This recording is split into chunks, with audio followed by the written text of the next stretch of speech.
বিসমিল্লাহির রহমানির রহিম। আসসালামু আলাইকুম। আজকে আমি আপনাদের সাথে শেয়ার করব বুটের ডালের হালুয়া। বুটের ডালের হালুয়া অনেকে অনেকভাবে তৈরি করে থাকেন। কিন্তু আজকে আমি আমার শাশুড়ি যেভাবে বুটের ডালের হালুয়া তৈরি করতেন সেভাবেই তৈরি করে দেখাবো।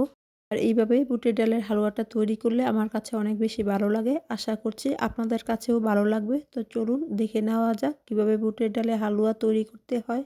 বুটের ডালের হালুয়া তৈরি করার জন্য এখানে আমি 1.5 কাপ বুটের ডাল নিয়েছি। ডালটাকে খুব ভালো করে ধুয়ে পর্যাপ্ত পরিমাণে পানি দিয়ে সারা রাত ভিজিয়ে রাখতে হবে। সারা রাত ডালটা ভিজিয়ে রাখলেই কিন্তু ডালটা ফুলে একদম ডাবল হয়ে যাবে। এইবার ডালের পানিটা ফেলে দিয়ে ডালটাকে আরও 1-2 বার খুব ভালো করে পানি দিয়ে ধুয়ে তারপর পানিটা ঝরিয়ে নিতে হবে। এইবার ডালটাকে আমি একটা হাঁড়িতে নিয়ে এর মধ্যে দিয়ে দিব 2 কাপ লিকুইড গরুর দুধ আর দিয়ে দিব 1 কাপ পানি। আপনারা চাইলে লিকুইড গরুর দুধের পরিবর্তে গুঁড়া দুধে পানি দিয়েও ডালটাকে সিদ্ধ করে নিতে পারেন। এবার চুলার আঁচটা মিডিয়ামে রেখে ঢাকনা দিয়ে ঢেকে খুব ভালো করে ডালটাকে সিদ্ধ করে নিব। যখন জাল করে নেওয়ার পর এবার আমি ঢাকনাটা খুলে নিব। ডালটা কিন্তু খুব ভালো করে সিদ্ধ হয়ে গিয়েছে। আমি এর থেকে বেশি আর ডালের পানিটা শুকাবো না। আপনারা চাইলে আরেকটু শুকিয়ে নিতে পারেন। এবার চুলাটা বন্ধ করে দিয়ে ডালটাকে খুব ভালো করে ঠান্ডা করে তারপরে ব্লেন্ডারে ব্লেন্ড করে নিতে হবে। এবার চুলায় অন্য একটা প্যান বসিয়ে প্যানটা যখন খুব ভালো করে গরম হয়ে যাবে তখন এর মধ্যে দিয়ে দিব 1/4 কাপ ঘি আর দিয়ে দিব 2টা দারচিনি, 3টা এলাচ।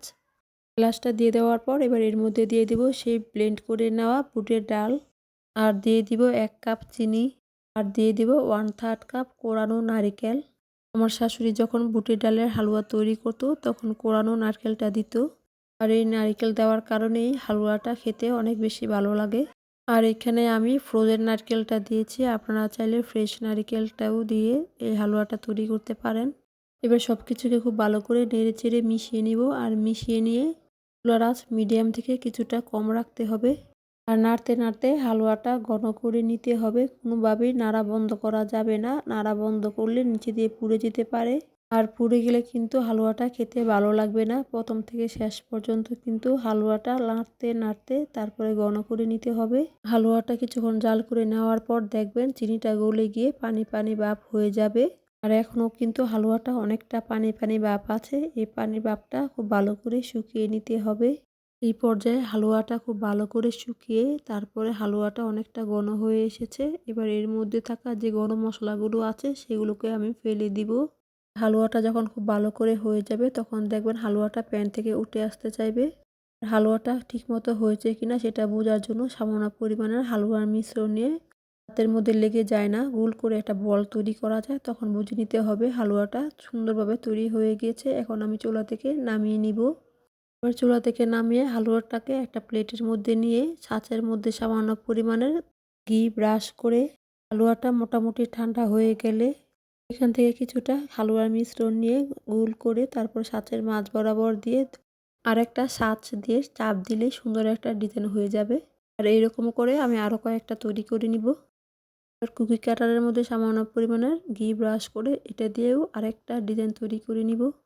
এবার অন্য একটা বাটির মধ্যে সামান্য পরিমাণের ঘি ব্রাশ করে এখান থেকে কিছুটা হালুয়া নিয়ে সমান করে বরফির মতো করে কেটে নিব।